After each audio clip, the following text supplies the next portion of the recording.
Hey everyone, sorry I couldn't be there today. Just going to give you my micro lesson via recording, so I hope you're cool with that.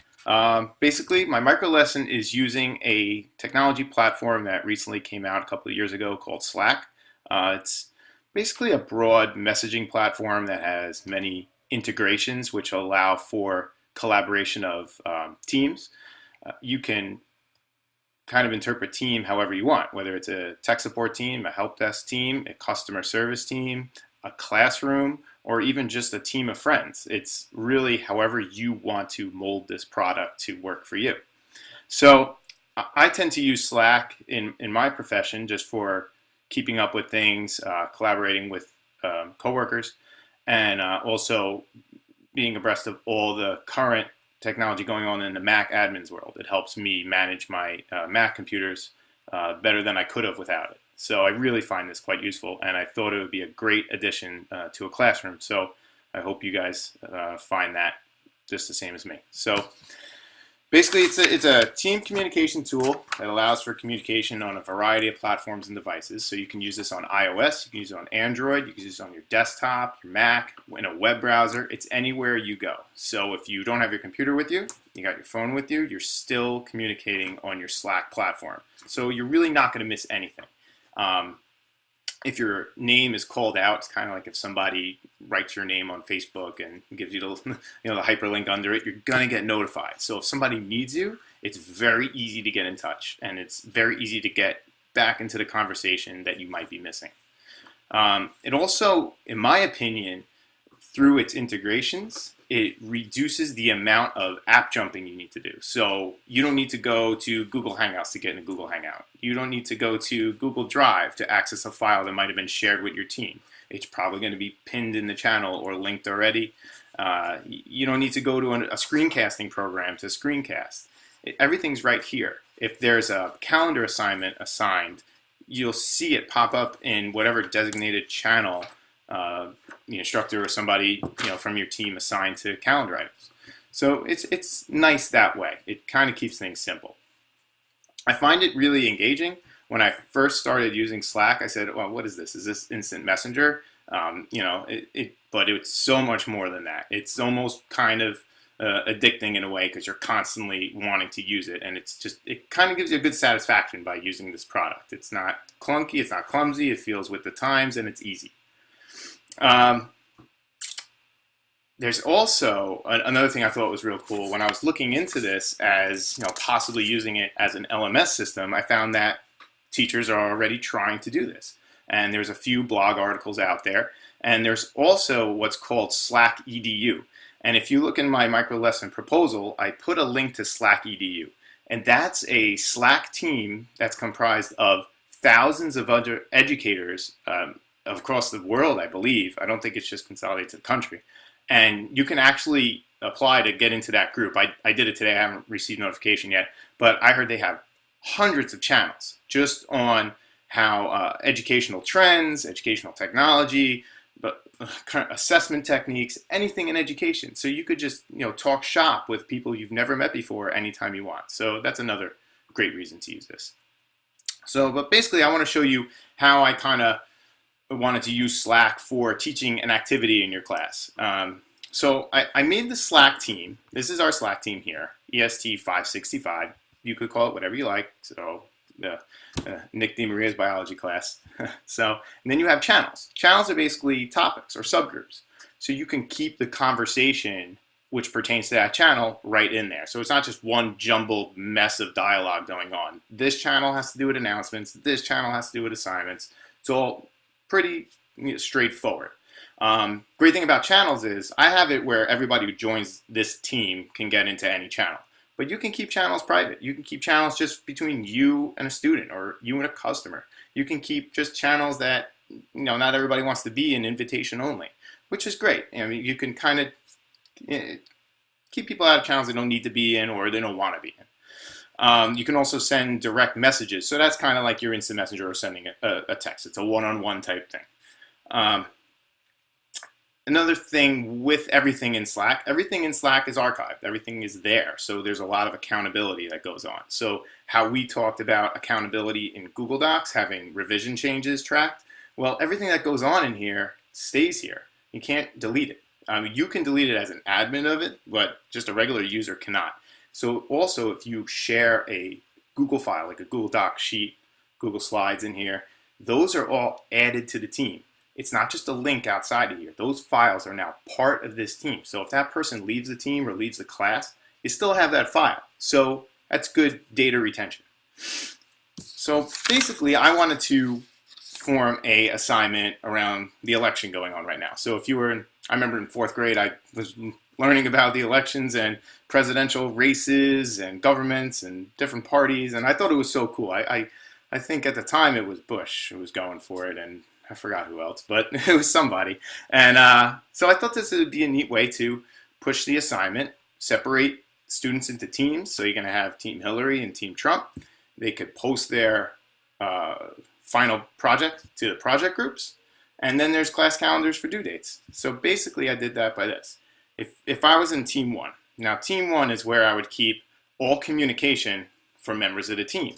Now, if I could say, all right, Don, you're going to be in Team 1. And Tim, you're going to be in Team 1. So now you know that, I just got to invite you guys. Now you know you're going to be a part of that team. So if I had others in the class, I think I made a couple of dummy accounts here. I'm going to call Steve Evans Stony Brook and Steve Evans Outcloud. You guys are in Team 2. So now you know what channel you need to communicate with your team in. And this is good too, because I mean others can look in here, which is fine, but now you don't need the text message, you don't need to email, you don't need to get on Facebook. You can keep everything within the Slack platform. So another great feature of this is, like, guys, let's all talk about this. Let's all have a hangout. Oh, who could set up a Google Hangout? Who knows how to do that? Well, you don't even need to know how to do it. In Slack, all you need to do is do a /hangout. And now you have a Google Hangout. So you can just click on that and start your Hangout in the channel. It's so easy. So now your students are working on the activity. They're talking about it at hand. And if you noticed up here, I posted Team 2 project, Team Trump, Team 1 project, Team Hillary. So these Google Google app documents are already posted in the channel. So I go, oh, I got to click on the assignment. Just click on it. Comes up. There you go. So now it links to the project that I made for them. And basically, I'm not sure why it's going so slow. Could be the screen share. But they can go here and they could collaborate the way that we learned how to do that in class. And then once they're finished, they could post their final project to another channel where I designated that to where final projects are to be posted. So it's kind of a good way for them all to work together and all to collaborate, all to be creative, and just gets everybody involved. Another great thing I like about Slack is with the integrations, there's one called to do. So if I had, say, a general channel and I just want to do a pop assignment to somebody, I typed these out already so I wouldn't have to do it. So if I had this one here,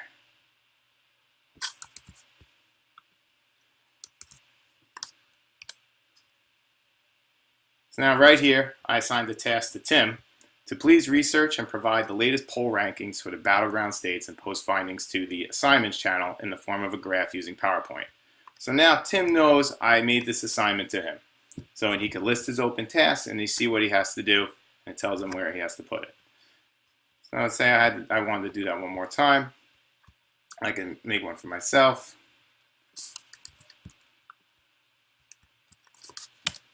So now, Steve Evans from Stony Brook, you have to conduct a random survey amongst your peers and provide a percentage of who's voting for Hillary and Trump. Please post findings to assignments channel in the form of a Powtoon.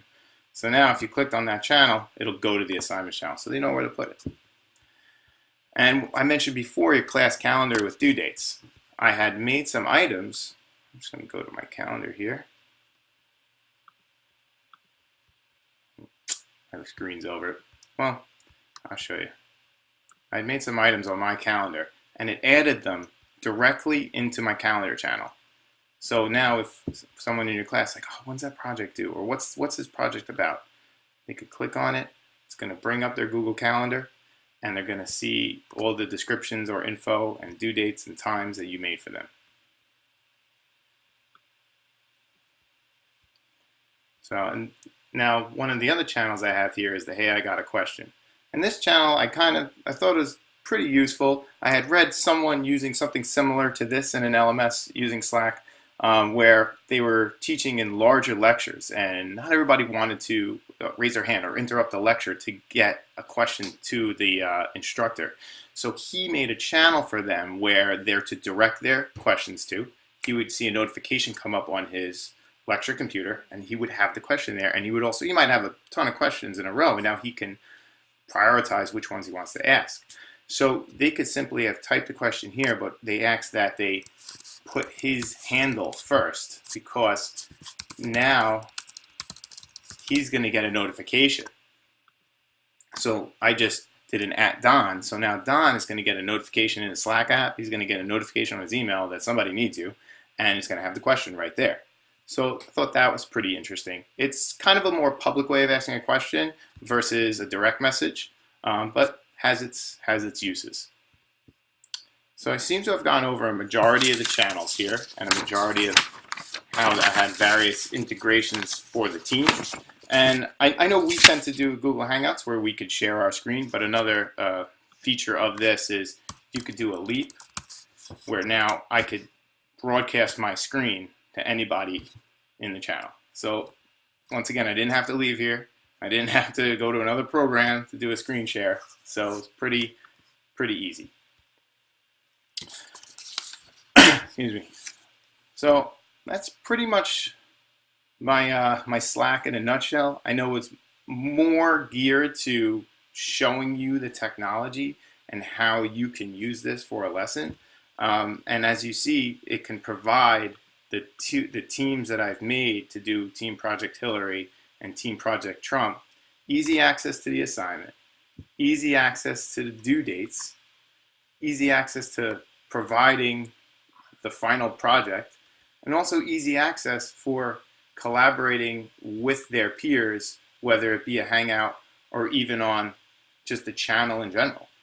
And while you are conducting a lesson, you can also do, you can do polls, which is pretty cool too. So if I was, had all the students looking at this for a while, and I said, let me see what everybody's opinion is of this. I could put out a poll, and it's basically going to make, space. It's going to put a poll out there on what everybody's opinions are. So if they think, oh, Hillary's going to win, they click on Hillary or click on Trump. So it's kind of a, an interactive real-time poll for you to get some feedback. So you could put one out there and be like, what do you think of this lesson? Or what do you think of this assignment? Just some feedback for you or general assessment, which is great. And that pretty much covers my micro lesson / tool in a nutshell. So okay, Steve. Yeah. So can you go back to that sheet of all the commands? Yeah, sure. Of Slack integrations, right? That's what I call it. Mm-hmm. I love this. I love that it's just really quick. You type these little prompts, and then these things happen. That's great. Yeah, I made it so I have the integrations. I already have commands typed out, so I didn't have to do it. But if you didn't know what you wanted to do, and you're like, I know I want to do a to-do or a poll, you could just do a hashtag. It's going to pull up what integrations you have and type poll, and then it's going to tell you how to fill it in.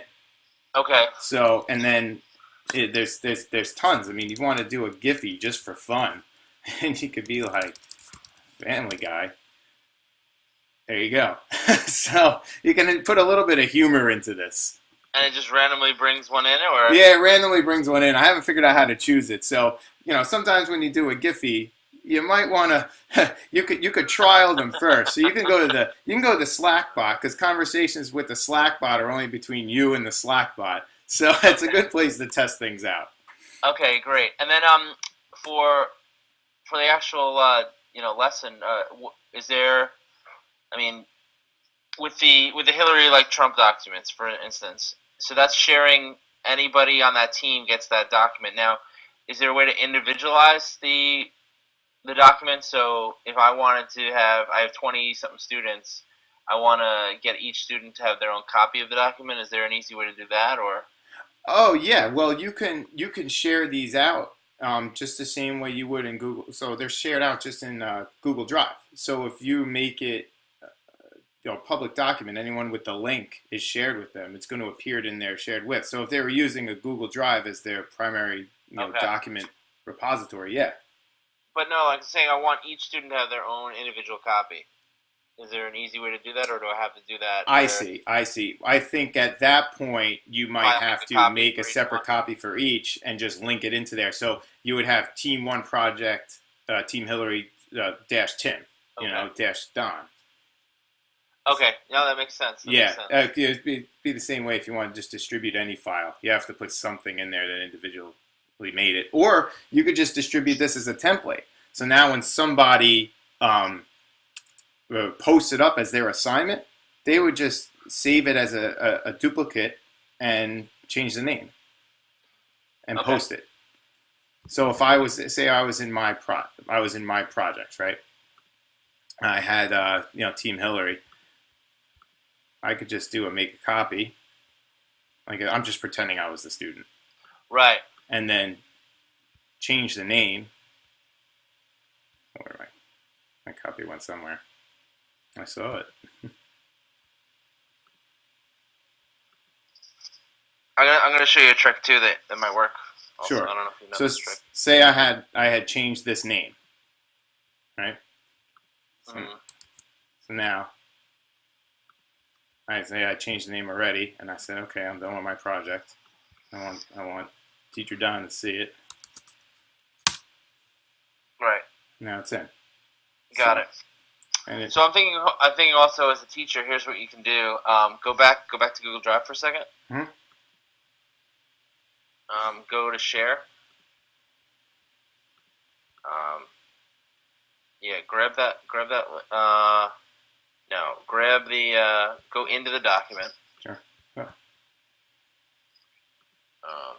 Getting there. This thing slows down a lot when you got multiple screen share going with the Hangouts. Yeah, your processor must be really going crazy. It's steaming. All right. Yeah, this is the last thing I'll show you. I think that might work. If you go to share, once it loads. Yeah, sorry, it's never usually this slow. Definitely got a lot don't worry going on. about All right. Hit my share button. Hit share, and then.